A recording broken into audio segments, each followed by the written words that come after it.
तहरीक लब्बैक सरबराह हाफिज हुसैन रिजवी का तहरीक इंसाफ के डी चौक में होने वाले वाक़ये पर सख्त बयान सामने आया है।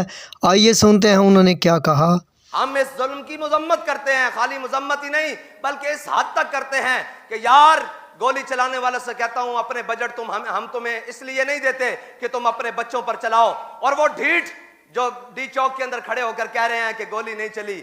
मैंने कहा भूल गए हो, कल तक तो तुम भी यही थे ना, आज तुम्हें इस्तेमाल किया जा रहा है, बाज आ जाओ, तुम भी बाज आ जाओ। ये जो खून है ना ये रायगां नहीं जाएगा, ये खून आखिर पलट कर तुम्हारी गर्दनों तक भी आ जाएगा। तुम कामोकी से रिपोर्ट नदीम गुज्जर।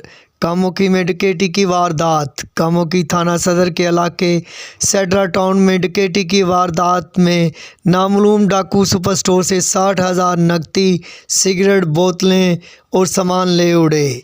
ज़ीशान तालब नामी नौजवान दुकानदार को तशद्दुद का निशाना भी बनाया। पुलिस का मौक़िफ़। मोटरसाइकिल पर सवार डाकू मौके से फ़रार। पुलिस ने फौरी कार्रवाई का आगाज़ शुरू कर दिया।